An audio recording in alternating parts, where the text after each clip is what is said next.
ver más proclives, más propensos a sufrir una infección. Entonces, lo primero que se me debe asociar, cuando yo tengo una inmunodeficiencia primaria, lo peor que me puede pasar es que me va a volver más propenso a una infección, más propenso a una infección. Ahora, ¿cuántos tipos hay de inmunodeficiencia primaria? Primaria, ahora ya hablamos de la primaria. Se pueden dividir en dos grandes grupos, una deficiencia humoral y una deficiencia celular. Entonces, nosotros debemos tener claro en la inmunodeficiencia primaria dos grupitos, la deficiencia de anticuerpos, por decirlo así, y la deficiencia de células inmunológicas, de células inmunes. Ahora, en la deficiencia de inmunidad humoral, nosotros diremos que hay un mayor riesgo de infección por bacterias encapsuladas y formadoras de pus y algunos virus.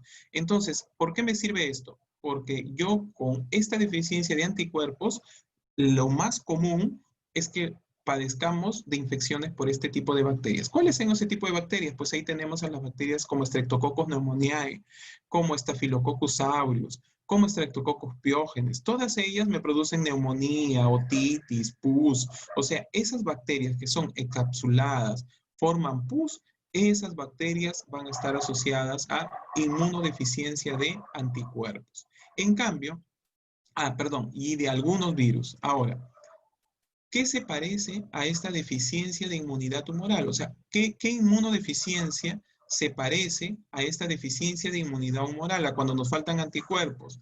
Cuando hay una deficiencia del complemento. También tenemos mayor riesgo de este tipo de infección.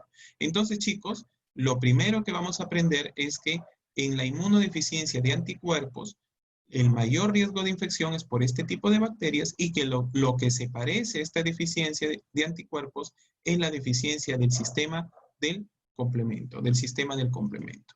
La otra parte que tenemos es la deficiencia de la inmunidad celular. Y en la deficiencia de inmunidad celular, lo que me va a originar, miren chicos, a diferencia de la anterior, nos va a causar mayormente infecciones por virus y microbios intracelulares y también patógenos oportunistas. ¿Qué quiere decir?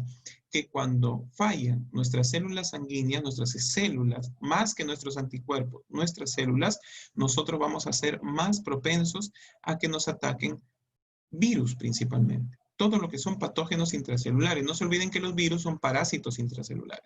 Viven en la célula. Y microbios oportunistas. Ya veremos algunos oportunistas. ¿Qué se parece a la deficiencia de inmunidad celular? La deficiencia de linfocitos NK. En resumen, chicos, entonces, podemos agrupar las inmunodeficiencias primarias en dos grandes grupos. La deficiencia de anticuerpos y la deficiencia de inmunidad celular. La deficiencia de anticuerpos se parece a la deficiencia del complemento, muy similar, y este es el riesgo. La deficiencia de células se parece a este tipo de deficiencia de linfocitos NK y nos causa este tipo de infecciones. Ahora, ¿hay un grupo peor que esto? Sí, este grupo, inmunodeficiencias combinadas graves. Los pacientes, cuando combinan ambos tipos de inmunodeficiencias, entonces se convierten en pacientes muy severos, muy complicados y evidente que es como sacarse, como digo yo, es como sacarse la tinca, pero al revés. Eres deficiente, pero no solo de uno, sino de los dos sistemas. Y ahí sí sería sumamente complicado, obviamente, para el paciente. Entonces, esta es una inmunodeficiencia combinada grave. Creo que esta es una manera muy sencilla de clasificar, chicos, a las inmunodeficiencias primarias. Bastante sencilla de entender también, y así los podemos clasificar de una manera más fácil, menos complicada, y podemos entenderlo mejor. Esto es un cuadro que quiero que lo observen primero porque estoy resumiendo lo que les he dicho. Esta es la deficiencia de anticuerpos y esta es la deficiencia celular. Ya saben que la deficiencia de anticuerpos se relaciona a los linfocitos B y la deficiencia de inmunidad celular se asocia a los linfocitos T. Entonces miren aquí, quiero que observen primero el cuadro que les estoy mostrando. Obsérvenlo por favor.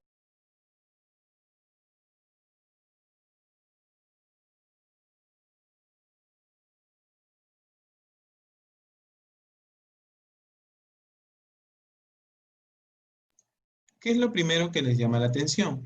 Estoy seguro que lo primero que les llama la atención es lo que les había mencionado, pero no con nombres, sino ahí con patología. Dice, propensión a la infección. Yo les había comentado que de acuerdo a la inmunidad se iba a presentar la infección. Entonces, chicos, cuando tenemos deficiencia o inmunodeficiencia humoral, miren acá quiénes son las bacterias que nos van a atacar. Nos van a atacar las bacterias piógenas, otitis, las que causan neumonía, meningitis. ¿Se acuerdan que les decía? Streptococcus pneumoniae, Streptococcus piógenes, Staphylococcus aureus. Miren, todas las bacterias que nos van a causar mayormente pus. Esas son bacterias encapsuladas. En cambio, también algunas bacterias entéricas y algunos virus. En cambio, cuando te falla la inmunidad celular, miren los que atacan muchos virus, micobacterias atípicas. ¿Por qué? Porque no se olviden que estos son patógenos intracelulares, se deben acordar de eso, las micobacterias atípicas, no el Mycobacterium tuberculosis, sino micobacterias atípicas, parecidas, de la misma familia. Y hongos, que también se consideran, los hongos que son patógenos oportunistas. Entonces no se deben olvidar ustedes que los hongos son considerados patógenos oportunistas. Y también tenemos a Pneumocystis jirovecii. ¿Qué es Pneumocystis jirovecii? Es un patógeno que es asociado a la neumonía. Es un patógeno oportunista asociado a la neumonía en pacientes principalmente con VIH, pero también cuando tienen los pacientes inmunodeficiencia de linfocitos T, o sea, inmunodeficiencia celular, también van a tener patologías con Pneumocystis jirovecii. Cuando yo lo estudiaba, se le llamaba Pneumocystis carini, después le cambiaron de nombre, ahora se llama jirovecii. El diagnóstico, esto es para que lo razonen. Las concentraciones séricas de inmunoglobulinas, ¿cómo van a estar en la deficiencia de anticuerpos? Lógicamente, las inmunoglobulinas van a estar reducidas, mientras que en la deficiencia de los linfocitos T van a estar normal, porque esto es la inmunidad celular la que falla. Igual, en las reacciones de hipersensibilidad de tipo retardado, ¿se acuerdan la de tipo retardado? La de tipo retardado, ¿cuáles eran las inmunodeficiencias de tipo retardado en la hipersensibilidad? Deben acordarse que cuando hablábamos de hipersensibilidad decíamos la 1, la 2, la 3, la 4. ¿Cuál era la que más demoraba, la más lenta en presentarse? Esa era la 4. La 4 medida por La 4. linfocitos. Exacto. ¿Se acuerdan que ahí participaban los TH1, los TH2, ¿no? Y que decíamos que ahí estaba el asma crónica, la urticaria crónica, el eczema crónico, todo lo crónico. Eso, entonces, chicos, tiene que ver con qué tipo de inmunidad. Como dice TH1, TH2, los linfocitos T. Por eso ahí van a estar reducidos. Van a estar reducidos. En la hipersensibilidad de tipo retardada va a estar reducida, ¿no? Cuando fallan estos linfocitos. Y finalmente, chicos, de acuerdo al lugar, creo que estos también se deben acordar de una clase anterior donde hablábamos de los lugares de los ganglios, de los lugares, ¿no? Donde decíamos, por ejemplo, en los folículos centrogerminales, como ahí están los linfocitos B, entonces en la deficiencia de linfocitos B, ahí es donde vamos a ver reducido el número. Igual, en la deficiencia de linfocitos T, los folículos más bien están normales, pero están reducidos en las regiones corticales y parafoliculares, en las zonas donde hay linfocitos T. Creo que esto es lógica nada más. De acuerdo al sitio donde se forman, donde están en mayor población, ahí es donde va a haber más la deficiencia de los linfocitos. Entonces, chicos, como están observando, esto es una historia, la inmunología es una historia. Y al ser una historia, hay que leerla completa. Entonces, miren, aquí nos sirvió lo de los órganos inmunopoyéticos. ¿Se acuerdan que habíamos visto la semana pasada órganos linfoides primarios, secundarios, donde se formaban, etcétera? Se supone que si ya lo hemos leído, nos acordamos de esto. Aquí hemos recordado hipersensibilidad, que también lo hemos visto, ¿no? Y aquí es un poco haber revisado lo que son inmunoglobulinas, al menos de manera general, que son anticuerpos. Bastante sencilla el cuadrito, pero muy interesante para poder informarnos. Ahora, hay algunos conceptos que quiero informarles respecto a esto y quiero que vean. El primer concepto es el siguiente. Los pacientes con inmunodeficiencia son propensos a ciertos tipos de cáncer, como por ejemplo, por el virus de Epstein-Barr o virus papiloma humano, que son virus oncógenos. Entonces, chicos, cuando tenemos inmunodeficiencia, lamentablemente, tenemos mayor riesgo de infectarnos con este tipo de virus. También, ¿por qué? Perdón, ¿en qué tipo de inmunodeficiencia? Mayormente por linfocitos T. Entonces, chicos, no olvidar que cuando tenemos estas inmunodeficiencia celular, somos muy propensos a originar o que se origine una infección, un cáncer por este tipo de virus. El segundo concepto que quiero que no se olviden, que se asocia a autoinmunidad. Esto es paradójico, chicos. No sé si se han dado cuenta de la paradoja. Encima que tenemos deficiente el sistema inmune, somos autoinmunes. O sea, ya eso ya es como cachaciento, ¿no? Encima tenemos bajas las defensas y somos autoinmunes. O sea, ya es pero recontrasalado. Esa persona tiene que bañarse en las guaringas, no sé qué tiene que hacer, pero ya es recontra salado, ¿no? Porque encima dices, soy inmunodeficiente y tengo una enfermedad autoinmune.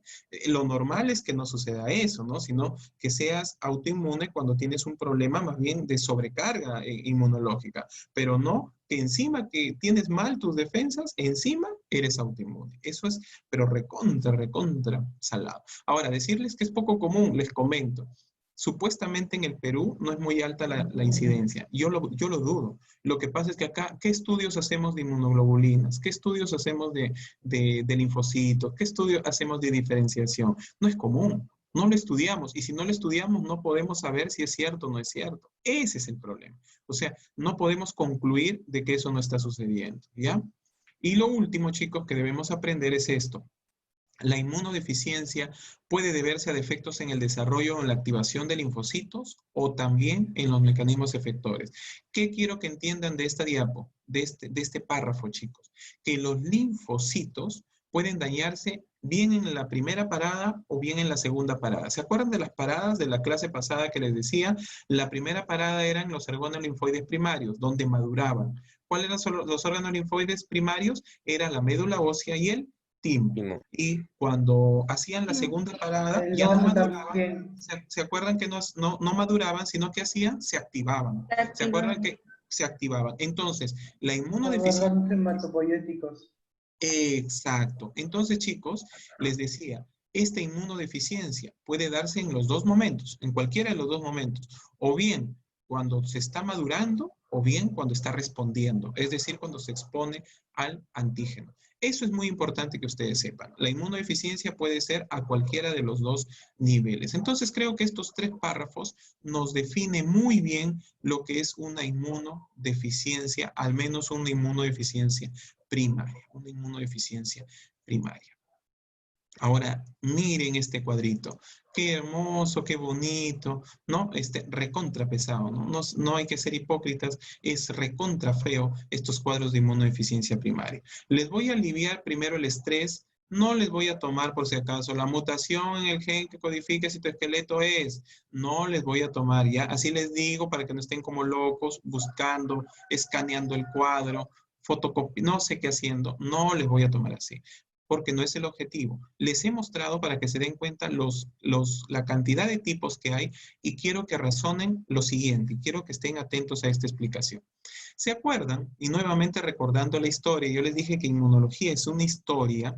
¿Se acuerdan la primera clase, hace 2 semanas, y yo les hablaba de los receptores de reconocimiento? Ahí está el gallo, ya no sé si lo escucharon, ya está el gallo, recién se ha despertado, ya le puse tardanza al gallo. Entonces, y los receptores, les hablaba en la primera clase de los receptores de reconocimiento de patrón. ¿Se acuerdan que hablábamos de los receptores de reconocimiento de patrón, entre los cuales estaban los receptores tipo TOL? Espero que sí se acuerden, porque si no te acuerdas ya me preocupa. Entonces hablábamos en la primera clase, yo les hablaba de los receptores tipo TOL que iban a captar ¿a quién? A los PAM, que eran los patrones moleculares asociados a patógenos. ¿Se acuerdan que hablábamos de eso? Hablábamos que esa era la primera puerta de entrada a la respuesta inmunitaria. Ese era lo primero que sucedía. En la captación del patrón, lo captaba el receptor tipo TOL y de ahí recién se producía la respuesta celular y se producía la ayuda del complemento. Eso seguro, espero que se acuerden algo de esa respuesta inmunitaria. Y miren acá, esta inmunodeficiencia primaria, chicos. Aquí miren, acá está. ¿Quién? Hay defectos. Defectos en el receptor de tipo TOL. Entonces, si nos acordamos de ese concepto que les he mencionado, ahí estaremos hablando de los receptores tipo TOL. Entonces acá están. Cuando falla el receptor tipo TOL, falla la inmunidad celular, fallan los linfocitos T, falla la respuesta celular. Entonces, miren, importante, ¿no? Cuando hablamos de los receptores de reconocimiento de patrón. Otro, deficiencia en la adhesión del leucocito, tipo 1, tipo 2, tipo 3. Entonces, ¿cuál es el otro gran grupo? El grupo de enfermedades donde falla que el leucocito no se puede adherir al endotelio. En consecuencia, no puede producir la respuesta celular adecuada. Si se dan cuenta, chicos, son grupos muy grandes de deficiencias. El otro grupo es los linfocitos NK. Es decir, estamos hablando de los leucocitos, de su adhesión, estamos hablando de los tipo TOL y estamos hablando de los NK. O sea, no es muy difícil. Si lo agrupamos así, no es difícil. Lo que quiero que entiendan, vuelvo a repetir, es que a mí no me va a interesar la memoria, porque ¿para qué les va a servir aprender todo esto y olvidarlo el siguiente día? Esto no me sirve para nada. Pero sí me sirve que sepan a qué nivel se da esta inmunodeficiencia. Y ya saben a qué nivel, a nivel de la captación. Cuando el receptor de reconocimiento de patrón no puede captar al patrón molecular asociado al patógeno, y ahí sí no hay respuesta celular, no hay actividad del complemento y en consecuencia se puede alterar la inmunidad humoral.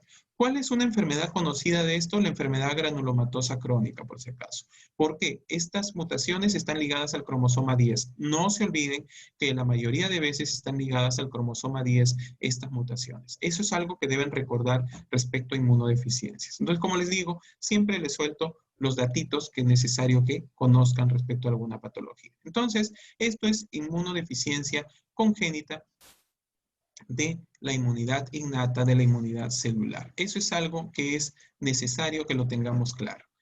Y aparte de la inmunidad innata, ¿se acuerdan que era la inmunidad prácticamente celular que nosotros tenemos? Estaba el otro tipo, que es la humoral, y que la parecida a esa era el complemento a la inmunidad humoral. Aquí tenemos en la siguiente diapositiva al complemento. Y antes de hablar de la inmunodeficiencia del complemento, les he colocado cómo funciona el complemento. Espero que se acuerden. Esto les puse yo, pero en un mapita, en un cuadro, en un mapita conceptual, yo les puse qué funciones tenía el complemento. ¿Se acuerdan que les puse vía alterna, vía alternativa? ¿Se acuerdan que les puse vía de las lectinas? Les puse y al final les puse el complemento se encarga de 3 funciones. Opsonizar, estimular las reacciones inflamatorias, la inflamación y lisar directamente al patógeno. Les puse que esas eran las 3 principales funciones del complemento. Pero a ver, Rosa Silva, a ver, Rosa María Silva, ¿cómo estás? Rosa María, a ver, quiero escucharte, Rosa María.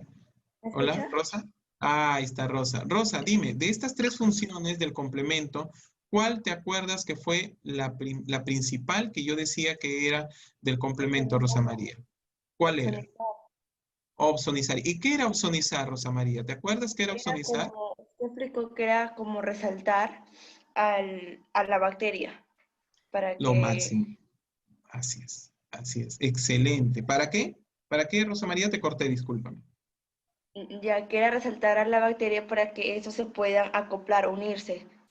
Excelente, muy bien. Entonces, me da gusto, gracias Rosa María, todos considerado, gracias. Mira, y me da gusto que haya utilizado, de repente utilizó una palabra que yo decía en la clase, y eso es bueno porque lo está siguiendo como una historia, la inmunología, porque en el libro creo que no dice la palabra que lo resalta, pero sí aquí nosotros en la clase yo les decía que era como resaltar, porque era el que marcaba, ¿se acuerdan? Yo les decía era resaltar, marcar, unirse. ¿Y qué le permitía resaltarlo? Le permitía que más rápido lo encuentres al bicho y lo mates, pues, ¿no? Y lo fagocites. Esa era la función de oxonizar. Oxonizar es chismear. Háganse la cuenta que es la chismosa, la tiradero del aula, que agarra y te dice, acá está la que está copiando, acá está la que se tiró, la que se robó el celular, acá está. Esa es. Ese es oxonizar. Oxonizar es marcar, señalar, informar, unirse. Entonces, miren, acá está la opsonización y ahora lo que he puesto en figurita, es la única diferencia con lo de antes. Lo he puesto en figurita para que lo entiendan aquellos que todavía le tenían un poco en duda. Miren, ¿quién opsoniza? La molécula de C3b. Eso creo que en el añadido complemento deben acordarse de eso, que la molécula C3b es la que oxoniza. ¿Qué es lo que hace? Se une al bicho, la molécula C3b. Al unirse al bicho, nuestro sistema inmune lo reconoce al bicho y lo mata, lo fagocita. Entonces, un ratito. Ya está, ahí está. Entonces, les decía, el C3b se une al bicho, lo hace visible y ahora sí, el fagocito lo puede ver y lo mata, lo fagocita. Listo, se lo comió al bicho. Excelente. Esa es la principal función del complemento. Pero tiene otras dos funciones que las vamos a ver ahorita. La segunda es que aumenta la reacción inflamatoria. Claro, ¿cómo lo hace? Fácil, chicos. ¿Se acuerdan? Esto se llama oxonizar. Hasta aquí es oxonización nada más, porque el C3b lo hizo visible al bicho. Hasta aquí, esto es oxonizar. Pero cuando el C3b se une al bicho, ¿qué queda libre? El C3a. ¿Sí o no? Repito, miren por favor el esquema. No anoten, quiero que miren y después anotan. No hay ningún problema. Yo les voy a dar tiempo porque va a haber bastante. Vamos a demorar en esta diapo. Miren aquí. El C3b... Profesor, sería bueno que pasara todas sus diapositivas al WhatsApp web. Al WhatsApp. Sí, probablemente. WhatsApp, sí, pero no, no va a estar eso. Pero bueno, ya sigamos. En el C3b lo oxoniza al microbio, ¿no? Entonces lo resalta, lo une en el microbio. Y aquí, cuando se une el C3b, esto se divide y queda libre ¿qué? El C3a. El C3a. Entonces, el C3a que queda libre va a estimular la activación de los leucocitos. Pero no solamente el C3a va a activar y estimular el reclutamiento de los leucocitos, sino también va a permitir que se lise la molécula de C5, del complemento 5, y lo divida en C5a y C5b. Este C5a también va a activar y reclutar más leucocitos. Entonces, repito, cuando se da la oxonización, el C3b se va a unir al microbio, deja libre el C3a. Este C3a se va a encargar de reclutar y activar a los leucocitos. Pero así como el C3a, también este C3a va a lisar al C5a.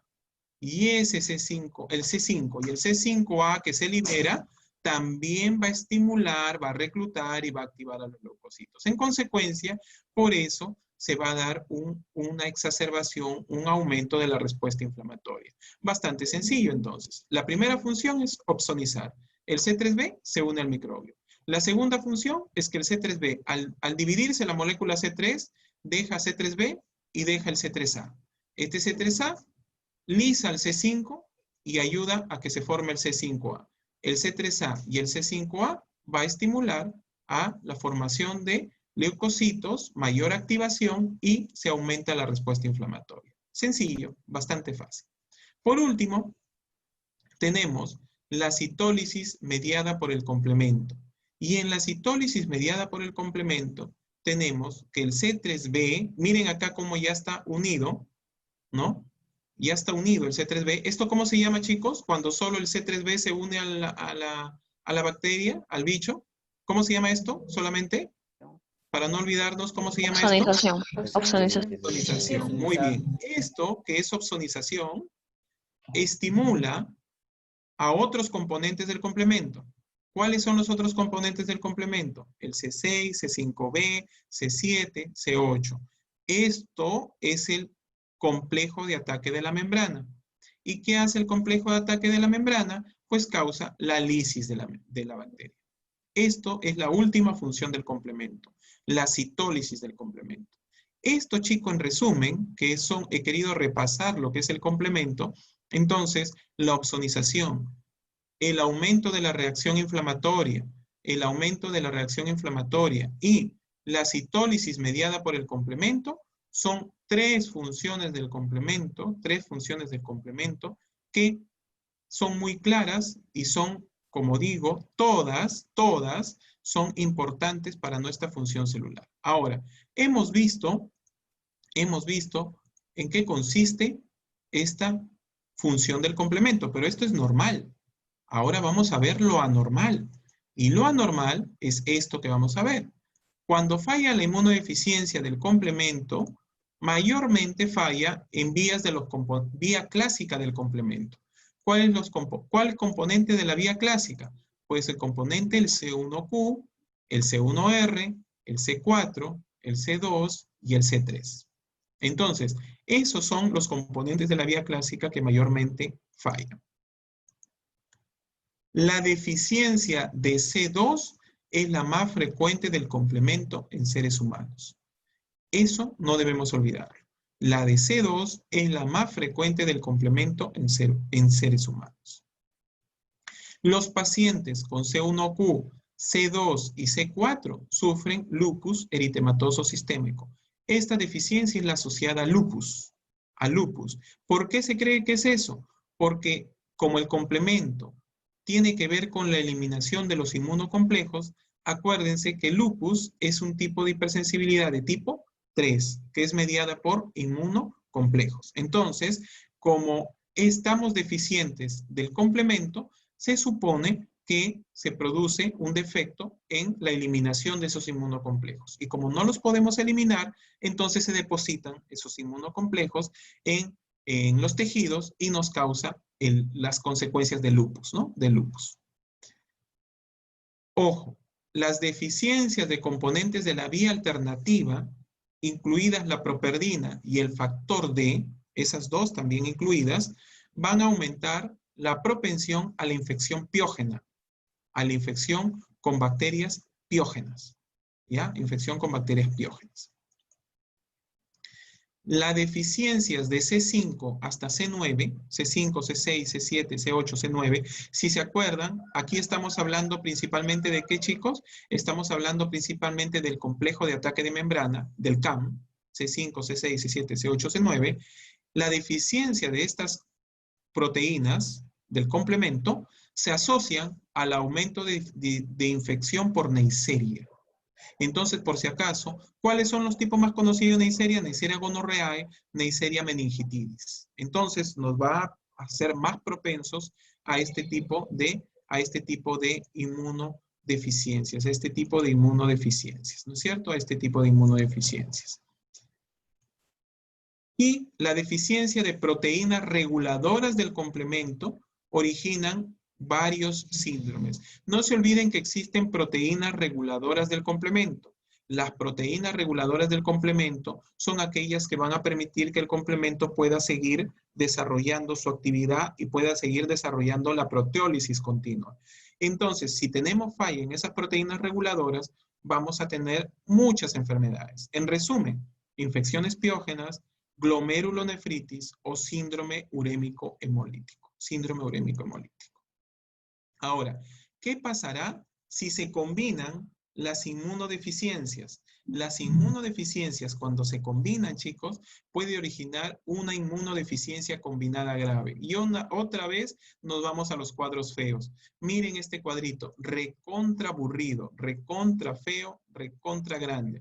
Acordarse de todo esto, chicos, es bastante difícil, ¿no es cierto? Cuando decimos, uy, y vuelvo a repetir, no les voy a tomar, miren que lo estoy repitiendo varias veces y como está grabado, después no vaya a ser un gilazo que se esté aprendiendo el defecto tal, la reducción. No les voy a tomar eso porque yo no quiero hacer examen de memoria, voy a hacerles examen de razonamiento. Por eso en mis explicaciones, si se dan cuenta, todas chicos son de razonar, les explico, que entiendan, porque todo está en su lectura, pero quiero que lo entiendan para que se vayan a su casa para que lean y abran su libro. La costumbre de decir vayan a su casa y están en su casa, ¿dónde más van a ir? Bueno, supongo que están en su casa, dicho sea de paso, no sé dónde estarán, pero espero que estén en su casa todos, ¿no?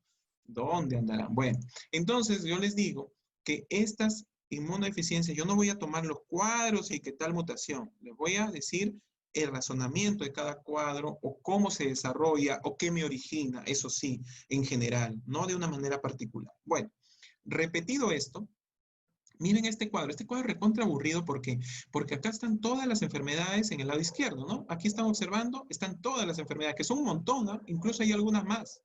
O sea, son un montón. Pero miren, quiero que todos se den cuenta en este ladito.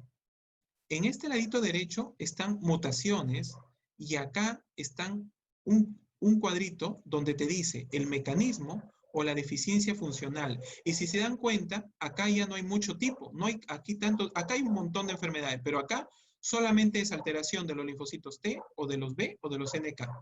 O sea, quiero que se den cuenta de ese detalle, que si bien así es Miriam, están los chicos para que los deje ingresar, pero han ingresado a partir de más de las 8 de la mañana. Entonces, después de terminar esta explicación, les voy a dar pase para la segunda parte de la exposición, ¿ya? Entonces, eso vas a informarles, ¿ya? Muy bien, entonces seguimos para no cortar la hilación. Entonces, les decía, los linfocitos, miren aquí, en la primera parte son las enfermedades que son las alteraciones. Aquí es feo estudiarlo, feísimo. Pero miren acá, acá todas las enfermedades, miren, todas, ¿eh? Todas las enfermedades se basan o en alteración de los linfocitos T, o en alteración de los linfocitos B, o en alteración de los linfocitos NK. ¿Sí se dan cuenta de ese detalle, no? Entonces, eso es una mejor manera de resumirla, estas inmunodeficiencias combinadas graves, ya mucho más fácil. Y ahora quiero que vean el siguiente párrafo que les voy a colocar. Este párrafo que acaba de aparecer o que está apareciendo en su pantalla, que quiero que todos lo vean, esta pantalla, que quiero que todos lo vean, miren ustedes qué es lo que dice. Dice, la forma extrema de deficiencia de células T es la inmunodeficiencia combinada grave. Repito, siempre, miren, escúchenme, olvídense el texto, escúchenme a mí. En las inmunodeficiencias combinadas graves, siempre, ya en este caso siempre, hay deficiencia de linfocitos T, los T, siempre, linfocitos T. Algunas veces de linfocitos B, algunas veces los acompaña la deficiencia de linfocitos B y algunas veces más la de linfocitos NK. Pero ¿cuál es la que siempre hay? Deficiencia de linfocito T. Entonces repito, para que haya una inmunodeficiencia combinada grave, el que siempre falta es el linfocito T. Es deficiente el linfocito T. A veces se acompaña de deficiencia del linfocito B y algunas veces también de linfocitos NK. ¿Está claro? Entonces, si yo me pongo a pensar cuál es el linfocito que siempre falta, es el linfocito T. El linfocito T. Los demás pueden o no pueden faltar. Ahora, miren, y eso está aquí, en este cuadrito, ahora sí miren el cuadro, miren acá está puro linfocito T, linfocito B, linfocito NK, acá está todo. Entonces, como este cuadro no nos gusta, nos vamos a ir al otro cuadrito, que es un poquito mejor. Miren acá, a diferencia de la anterior división, miren en esta división, chicos, solamente tenemos 4 grupos. Tenemos al linfocito T, los 4 grupos, y miren acá la diferencia. Miren acá el T negativo. El T negativo significa que hay deficiencia de linfocitos T. Entonces, miren, T negativo, T negativo, T negativo, T negativo. ¿Qué hemos dicho de la inmunodeficiencia combinada grave? Que en todas, ¿qué falta? Linfocito T. Y acá está la comprobación. En los 4 grupos nos faltan los linfocitos T. ¿Está claro eso? Sí está claro, ¿verdad? Entonces, a ver, hasta ahí, ¿está claro, chicos? A ver su símbolo para ver si está claro. En la inmunodeficiencia combinada grave, entonces, lo que nos falta, exacto, ya está bien, excelente, gracias. Entonces, lo que falta, chicos, en la inmunodeficiencia combinada grave es los linfocitos T, siempre. T negativo, T negativo, T negativo, T negativo. ¿Qué otra población falta? A veces los linfocitos B. Por ejemplo, aquí en el primer grupo, ¿fallan los linfocitos B? No falta. En el segundo grupo, ¿faltan los linfocitos B? No faltan. Están bien. En el tercer grupo, ¿faltan los linfocitos B? Aquí sí falta. En el cuarto grupo, ¿faltan los linfocitos B? También falta. Entonces, tenemos 2 grupos en que no faltan los linfocitos B y 2 grupos en que sí fallan los linfocitos B. Ahora tenemos los NK. En el primer grupo, falla, está bien. En el segundo grupo, falla. Tercer grupo, está bien. Cuarto grupo, falla. Entonces, miren cómo tenemos ahora sí a la agrupación de la inmunodeficiencia combinada grave. ¿Es más fácil o no es más fácil? Es mucho más sencillo. Entonces, podemos decir que las inmunodeficiencias combinadas graves se pueden clasificar de acuerdo a los linfocitos B y los linfocitos NK, las deficiencias. ¿Por qué? Porque el linfocito T siempre va a fallar. Para que sea combinada grave, el T debe estar negativo, va a fallar. El que va a variar o es la deficiencia del linfocito B o es la deficiencia del linfocito NK. Bastante sencillo de aprender. Yo estoy seguro que ahí sí, cuando tenemos solo 4 grupos, es más fácil, mucho más sencillo. Le hago más sencillo el tema. ¿Cuál es la más común? Ahí la vamos a ver ahorita en unos segundos con un círculo rojo. Esta es la más común de estos tipos de inmunodeficiencias combinadas graves. La deficiencia de ADA, de la deficiencia de la fosforilasa nucleósidos de purina. Específicamente, estoy hablando ahí de la adenosina deaminasa. Entonces, esa es la causa más común de enfermedad inmunodeficiencia combinada grave autosómica recesiva. Entonces, muta el gen del ADA, de la adenosina deaminasa, lo cual, en resumen, chicos, lo que hace es que se acumulen radicales tóxicos del oxígeno y eso me causa muerte de linfocitos T, linfocitos B y linfocitos NK. Entonces, chicos, en resumen, ¿cuál es la inmunodeficiencia combinada grave autosómica recesiva más común? Pues tenemos la que falla el ADA. ¿Y qué se encarga el ADA? Es una enzima que normalmente metaboliza la deoxiadenosina y permite de que el oxígeno sea adecuadamente metabolizado. Cuando falla, hay una mutación de esa enzima, entonces, ¿qué es lo que pasa? Se produce acumulación tóxica de los radicales y al acumularse los tóxicos, entonces se mueren o los linfocitos T, los linfocitos B y los NK. Miren acá qué pena, ¿no? Murieron todos. T negativo, B negativo, NK negativo. Dígame, ¿esto será severo o no será severo? Es severo, prácticamente mortal, porque aquí, ¿con qué nos defendemos acá ya? ¿No? Imagínense si todo está negativo. Linfocitos T negativo, B negativo, NK negativo. Bueno, otro detalle de este cuadrito es esto de aquí. Ahora ven en azul lo siguiente. El 10% de casos corresponde a los linfocitos, la deficiencia en la cadena alfa del receptor de interleuquina 7. Esta también es una deficiencia común que también debemos recordar. Y finalmente, de la inmunodeficiencia combinada grave, lo que debemos recordar es que se clasifica por la célula que está alterada. Acá está, ¿no? O es la T, o es la B, o es la NK. No se olviden que siempre la T va a fallar. Y cerca de la mitad de los casos, ¿se acuerdan que les hablé cuál era la más común que se afectaba? El cromosoma 10. No se olviden que el más afectado es el cromosoma 10. ¿Y cuál era la enfermedad que más se observaba? La enfermedad granulomatosa, que estaba asociada a defectos ligados al cromosoma 10, al cromosoma 10. Esta era la inmunodeficiencia. Entonces, este cuadrito, chicos, es de la inmunodeficiencia combinada grave, de la inmunodeficiencia combinada grave. Y finalmente, chicos, casi finalmente, estamos observando el tipo de inmunodeficiencia de anticuerpos más conocido, más prevalente.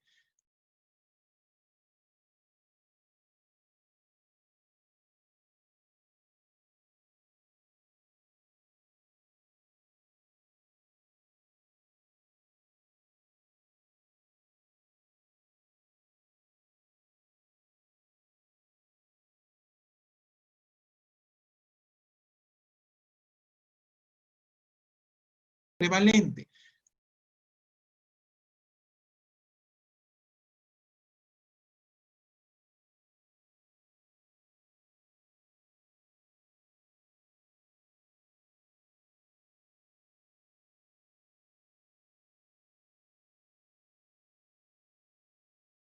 ¿Cuál es? La inmunodeficiencia de anticuerpo A, de inmunoglobulina A.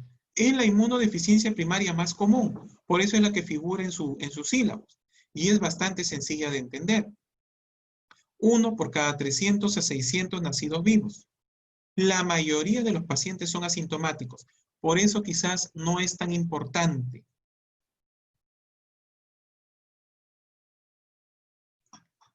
Por eso quizás no es tan importante, chicos. ¿Por qué? Porque la mayoría de veces, aparte que si bien la incidencia relativamente es común, 1 de cada 300 a 600, la mayoría no expresa síntomas. Y acuérdense que al menos en el Perú, si no tienes síntomas, no estás enfermo. ¿Por qué? Porque no nos hacemos pruebas, ¿no? Entonces, digamos que pasa desapercibido. ¿Cuántos en esta aula de repente tendremos inmunodeficiencia de la? No sabemos. ¿Por qué? Porque no tenemos síntomas. Y en los que presentan síntomas, miren los síntomas. Infecciones del pulmón, respiratoria o gastrointestinal. O sea, eso nos da siempre. A los peruanos, peor. Imagínense el menú que comemos, imagínense el contagio que tenemos, cómo estamos muriendo con el coronavirus, porque nos exigen ponernos mascarilla, porque nos exigen la distancia social, porque nos exigen salir. Nos cuesta hasta no salir a la calle. Y creo que eso les consta a ustedes, que a la sociedad es tan obtusa que no se da cuenta que algo tan sencillo como no salir, no lo pueden hacer. O sea, tan sencillo, ya más sencillo que eso no puede ser, ¿no? No puede ser, pero no lo podemos dejar de hacer. Entonces, miren chicos, varios de nosotros ni sabemos que tenemos esta inmunodeficiencia. Entonces, ya saben que se asocia a esto. ¿Por qué? Porque ahí están las mucosas mayormente. La mucosa más grande, la mucosa respiratoria, la mucosa gastrointestinal. Entonces, la inmunoglobulina A, como es la inmunoglobulina secretora o de mucosas, es la más afecta más a esos sistemas, al sistema gastrointestinal y al sistema respiratorio. ¿Hay enfermedades asociadas? Sí hay enfermedades asociadas, chicos. ¿Cuáles son? Alergias. Otra cosa común, alergias. Imagínense, alérgico, un montón de nosotros somos alérgicos, ¿no? Al polvo, no sé, a los insectos, al alimento. Comemos algo y nos enronchamos, como si fuéramos pitufos todavía. Enfermedad celíaca, ¿no? Enfermedad celíaca, ¿no? Bueno, pero lo malo, chicos, es que algunas veces esta deficiencia me conduce a esto, a una enfermedad de inmunodeficiencia común variable, a la que hemos visto en la anterior diapositiva. Y ahí sí nos fregamos. Cuando progresa la enfermedad, es donde nos damos cuenta, cuando comienza a afectarse otras funciones. Entonces, ahí sí es complicado, porque acuérdense que la inmunodeficiencia combinada grave es un cuadro severo, que nos lleva normalmente a la muerte. Entonces, ahí sí nos damos cuenta que cuando se agrava el cuadro de inmunoglobulina A. Finalmente, chicos, ¿cómo diagnosticamos la deficiencia de inmunoglobulina A? Cuando el paciente de más de 4 años, ojo, no menos de 4 años, sino más de 4 años, le tomamos sus niveles de inmunoglobulina A sérica. Y cuando es menos de 7 miligramos, o sea, menos de 0.07 gramos por litro, y los niveles de IgG e IgM están normales, nosotros decimos que hay una deficiencia selectiva de inmunoglobulina A. Entonces es facilito, más de 4 años, menos de 7 miligramos y no hay otra alteración de anticuerpos, nosotros decimos que estamos hablando de una deficiencia de inmunoglobulina A. Bastante sencillo. Entonces esa es la alteración de la inmunoglobulina A. Finalmente, chicos, este cuadrito que les estoy mostrando, que no es muy trascendente, al menos para el examen, tranquilos, no es muy importante, trascendente, pero sí quería que vean que de acuerdo a la inmunodeficiencia hay estudios, y como estarán viendo aquí, estos estudios no son de rutina. No creo que alguno de ustedes cuando ha ido para ahí y ha tenido, le dice, yo me resfrío todos los años, casi todos los meses, no creo que algún médico le haya dicho, voy a tomarte tu nivel de inmunoglobulinas, o que le haya dicho, voy a hacerte un nivel de gamma globulinas. Yo no creo que haya dicho, estoy sospechando una inmunodeficiencia, la más común, la